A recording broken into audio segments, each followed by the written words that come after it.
Hello dear friends, आप सभी का वेलकम है आपके अपने यूट्यूब चैनल तनु क्लासेस में। दोस्तों हम लोग कर रहे थे, आपको जैसे कि मालूम है, क्लास 12 फिजिक्स का वीवीआई ऑब्जेक्टिव क्वेश्चन कर रहे थे। ठीक है, उसी का दोस्तों आज के इस वीडियो में लोग पार्ट 3 लेके आए। इससे पहले हम लोगों ने पार्ट 1 पार्ट 2 कवर रखा है। दोस्तों इसमें सिर्फ हम लोग वही क्वेश्चन को करते हैं, या तो वो क्वेश्चन पूछा हुआ होता है या फिर दोस्तों आपके एग्जाम के दृष्टि से बहुत ही इंपॉर्टेंट होता है। जैसे कि आप स्क्रीन पे देखिए, सभी क्वेश्चन आपको लगेगा कि सेम टू सेम यही क्वेश्चन पूछता है। ठीक है, आपको क्या करना है, मेरे साथ साथ सभी क्वेश्चन का आंसर को देते हुए चलना है, मेरे साथ साथ कमेंट करते हुए चलना है, और जो दोस्तों क्वेश्चन नहीं बने उसको नोट करना है और बार बार उसको रिवीजन करना है। टाइम बहुत कम है, टाइम दोस्तों कब निकल जाएगा आपको पता नहीं चलेगा, इसलिए आप लोग अच्छे से पढ़िए। चलिए, पहला क्वेश्चन आपकी स्क्रीन पर आ चुका है। एक स्टेट कूलम बराबर कितना होता है, यानी कि एक स्टेट कूलम बराबर डैश कूलम। इसका जो राइट आंसर होगा बिल्कुल वो हो जाएगा 1/3 × 10⁻⁹। ये भी क्वेश्चन दोस्तों कई बार पूछा जा चुका है। ठीक है, 1/3 × 10⁻⁹ एक स्टेट कूलम बराबर इतना कूलम होता है।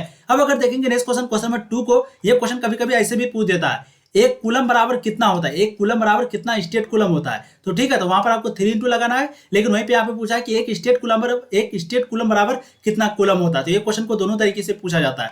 अब देखिए नेक्स्ट क्वेश्चन, क्वेश्चन नंबर 2, धातु का पैरावैद्युतांक होता है 0, अल्फा, 1, -1। इसका जो राइट आंसर होगा बिल्कुल वो हो जाएगा आपका अल्फा। जी हाँ, धातु का जो पैरावैद्युतांक है वो कितना होता है, अल्फा होता है। 2 का राइट आंसर ऑप्शन बी हो जाएगा। नेक्स्ट क्वेश्चन देखिए, क्वेश्चन नंबर 3, एक फैराडे बराबर होता है, एक फैराडे बराबर होता है कितना एंगस्ट्रॉम होता है। आपको जो है क्लास 12 केमिस्ट्री साइंस में भी आपको ये मिलेगा क्वेश्चन। ठीक है, ये क्वेश्चन में पूछा गया है। इसका जो राइट आंसर है बिल्कुल वो हो जाएगा 96,500। ऑप्शन बी आपका राइट आंसर होगा। तो एक फैराडे बराबर जो है 96,500 कूलम होता है। अब देखिए next question, question number 4, Kirchhoff का नियम जो है निम्नलिखित में से किसका परिणाम है। किरचॉफ का जो नियम है वो किसका परिणाम है, विद्युत क्षेत्र के असंरक्षित चरित्र का, या फिर विद्युत क्षेत्र का संरक्षित चरित्र का, या फिर चुंबकीय क्षेत्र का संरक्षित चरित्र का, या फिर चुंबकीय क्षेत्र का असंरक्षित चरित्र का।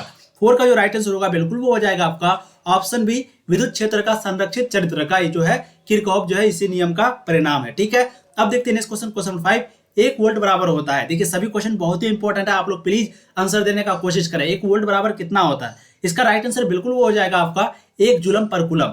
1 जूल पर कूलम राइट आंसर जो है एक इस तरीके से कभी कभी आपको ऑप्शन दे देगा, तो ध्यान रखिएगा आप लोग। ठीक है, या फिर JC-1 या फिर जूल पर कूलम, जो भी आपको पढ़ना है, जूल पर कूलम 1 वोल्ट बराबर जो है राइट आंसर आपका ऑप्शन बी हो जाएगा 5 का। अब देखिए नेक्स्ट क्वेश्चन, क्वेश्चन आपका 6, 12 ओम प्रतिरोध का एक तार एक वृत्त के रूप में मोड़ दिया गया है, तो व्यास के किनारों के बीच प्रतिरोध होगा। बेसिकली ये न्यूमेरिकल है, और फिर से आपको बता रहे हैं कि न्यूमेरिकल आपको टच भी नहीं करना है, जिसको भी आता है वो आराम से बना सकते हैं। लेकिन दोस्तों प्लीज एग्जाम में आपको वही क्वेश्चन बनाना है, क्योंकि क्वेश्चन दोस्तों आपका दुगना कर दिया गया। 70 क्वेश्चन है, इसमें से मात्र आपको 35 क्वेश्चन बनाना है।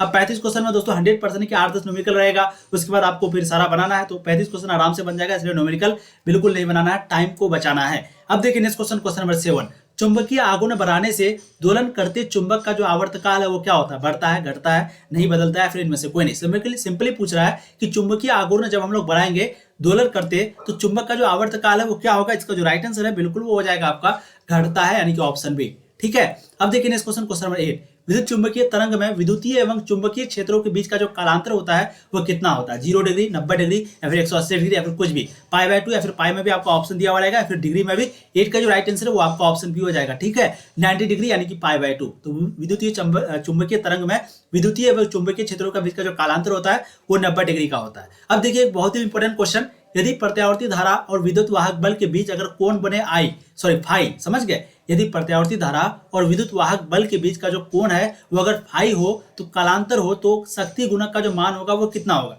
देखिए अगर यहाँ पर फाई दिया हुआ है तो आपको सबसे पहले फाई ढूंढना है। अब समी में फाई है, इसका जो राइट आंसर है दोस्तों वो आपका हो जाता है कॉस फाई। राइट आंसर क्या हो जाता है, ऑप्शन डी। अब देखिए नेक्स्ट क्वेश्चन, क्वेश्चन नंबर 10, प्रत्यावर्ती धारा परिपथ में अनुनाद की अवस्था में धारा और विद्युत वाहक बल के बीच कालांतर होगा।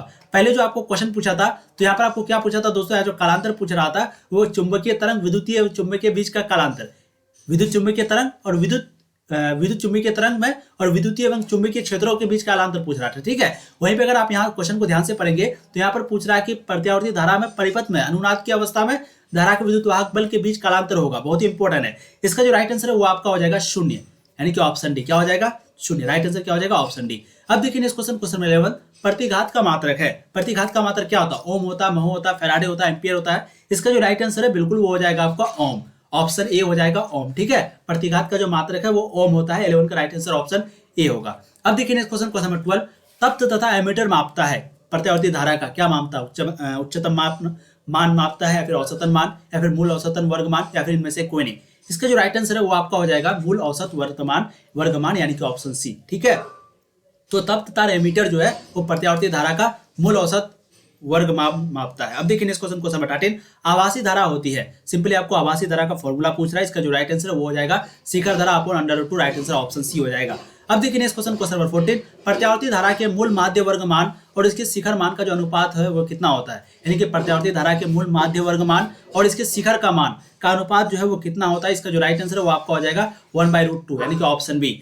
अब देखिए इस क्वेश्चन, क्वेश्चन नंबर 15, गामा किरणों की तरह होता है, अल्फा किरणें, बीटा किरणें, कैथोड किरणें, एक्स किरणें। इसका जो राइट आंसर है वो आपका हो जाएगा एक्स किरणें यानी कि ऑप्शन डी। तो गामा किरणों की तरह जो है वो एक्स किरणें होता है, राइट आंसर ऑप्शन डी हो जाएगा। अब यहाँ पर एक इंपॉर्टेंट क्वेश्चन देखिए दोस्तों, पूर्ण आंतरिक परावर्तन के लिए क्वेश्चन मैं पहले वीडियो में आपको करा चुका हूं, पार्ट 1 पार्ट 2 में, सभी का लिंक डिस्क्रिप्शन पे है या फिर आपको वो वीडियो प्लेलिस्ट पे मिल जाएगा, डिस्क्रिप्शन में मिल जाएगा, जरूर जाके देखिएगा। ये क्वेश्चन पहले भी पूछा हुआ है कि पूर्ण आंतरिक परावर्तन के लिए क्रांतिक कोण का जो अधिकतम मान है वो मतलब अधिकतम मान जो होगा वो जबकि किरण जाती है, मतलब पूर्ण आंतरिक परावर्तन के लिए क्रांतिक कोण अधिकतम होगा जब किरण जाती है, यानी कि अधिकतम मान कब होगा, यानी कि किरण कहां से कहा जाएगा कि इसका जो पूर्ण आंतरिक परावर्तन का जो क्रांतिक कोण का मान है वो ज्यादा होगा, कहां से पानी में, कहां से वायु में, हीरे से वायु में या फिर पानी से वायु में। इसका जो राइट आंसर है वो हो जाएगा आपका कांच से पानी में यानी कि ऑप्शन ए। ठीक है, चलिए अब देखते हैं नेक्स्ट क्वेश्चन, क्वेश्चन नंबर कितना हो जाएगा आपका 17, बहुत ही इंपॉर्टेंट है।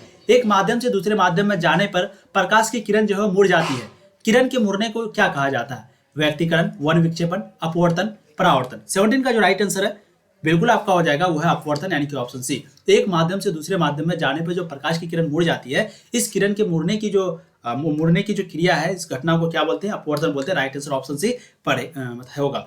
अब देखिए नेक्स्ट क्वेश्चन, क्वेश्चन नंबर 18, एक लेंस की फोकस दूरी जो है वो 20 सेंटीमीटर है, इसकी जो क्षमता होगी वो कितनी होगी, 20 डायोप्टर, 0.05 डायोप्टर, 0.5 डायोप्टर या फिर 5 डायोप्टर। 18 का जो राइट आंसर है वो आपका हो जाएगा 5 डायोप्टर, बिल्कुल राइट आंसर आपका ऑप्शन डी हो जाएगा। अब यहाँ पर देखिए सिंपली बेसिकली फॉर्मूला पूछ रहा है, फॉर्मूला आपको आराम से आंसर दे देना है, इसका डायरेक्ट आपको रट लेना है। F1 तथा F2 फोकस दूरी के दो पतले लेंस है, एक दूसरे के कांटेक्ट में, एक दूसरे के संपर्क में स्थित है, यानी कि एक जगह रुका हुआ है। अब संयुक्त लेंस की जो फोकस दूरी होगी वो कितनी होगी, इसका जो राइट आंसर है वो आपका हो जाएगा, हमेशा यही होता है F1 गुना F2 अपॉन यानी कि बटे F1 plus F2, right answer जो है वो आपका ऑप्शन डी हो जाएगा। ठीक है, क्वेश्चन नंबर 19 का। अब देखिए नेक्स्ट क्वेश्चन, क्वेश्चन नंबर 20, एक द्वितीय उत्तल लेंस की जो वर्गता त्रिज्या है वो 10 सेंटीमीटर और 15 सेंटीमीटर दिया हुआ है। यदि इसके पदार्थ का अपवर्तनांक अगर पदार्थ का अपवर्तनांक को हम लोग म्यू से डिनोट करते हैं, तो म्यू अगर 1.5 हो तो इसकी जो फोकस होगी वो कितनी होगी, इसका जो राइट आंसर है वो हो जाएगा 12 सेंटीमीटर। लेकिन फिर से आपको मेरा सजेशन है, प्लीज आप न्यूमेरिकल को ना बनाएं, न्यूमेरिकल से दूर रहें, विद्यार्थी सावधान रहे, न्यूमेरिकल से दूर रहें।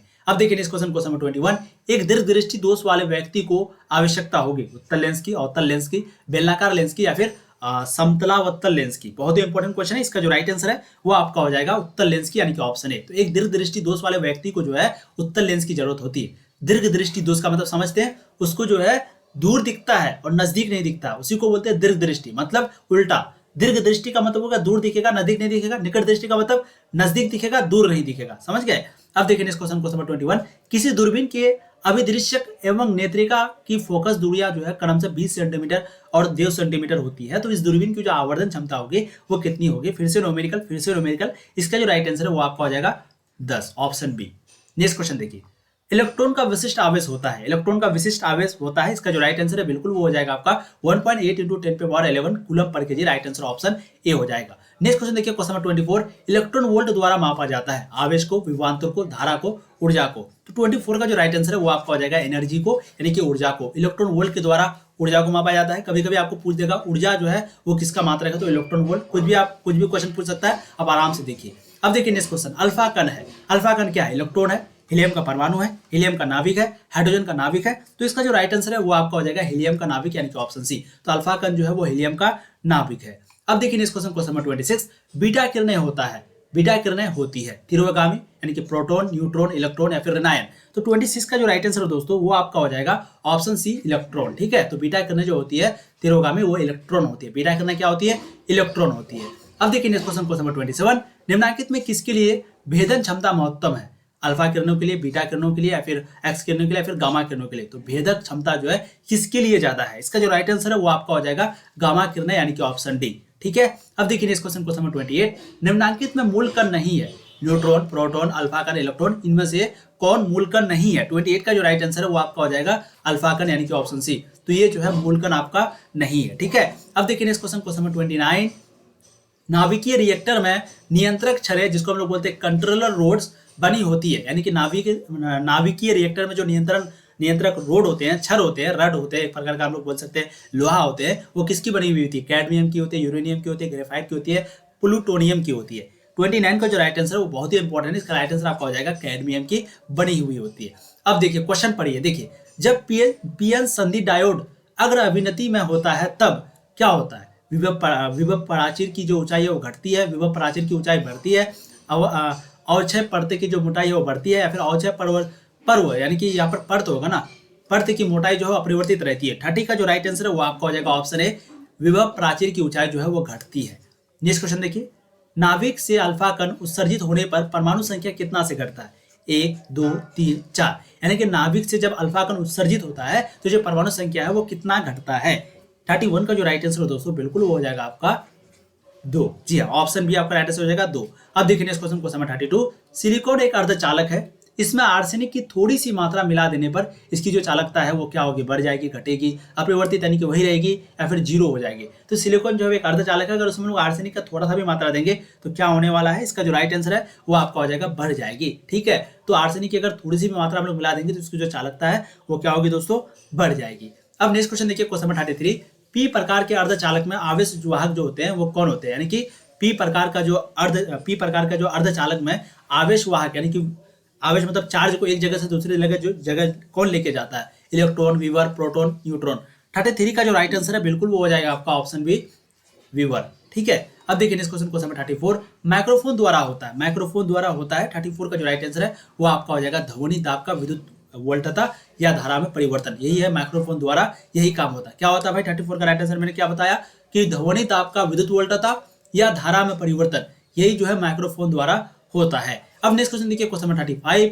मॉडुलन वह युक्ति है जिससे एक रेडियो वाहक आवृत्ति पर जानकारी अंकित होती है। 2 आवृत्तियों को अलग किया जा सकता है, वाहक से जानकारी अलग निकाली जा सकती है, ध्वनि आवृत्ति सिग्नल का प्रवर्धन किया जाता है। 35 का जो राइट आंसर है वो आपका हो जाएगा एक रेडियो वाहक आवृत्ति पर जानकारी अंकित होती है। राइट आंसर क्या हो जाएगा? आपका ऑप्शन ए हो जाएगा। अब देखिए नेक्स्ट क्वेश्चन, क्वेश्चन नंबर 36। एक स्थिर आवेश उत्पन्न करता है केवल विद्युत क्षेत्र, केवल चुंबकीय क्षेत्र, विद्युत क्षेत्र तथा चुंबकीय क्षेत्र, या फिर कोई क्षेत्र उत्पन्न नहीं करता है। 36 का जो राइट आंसर है बिल्कुल वो हो जाएगा आपका केवल विद्युत क्षेत्र।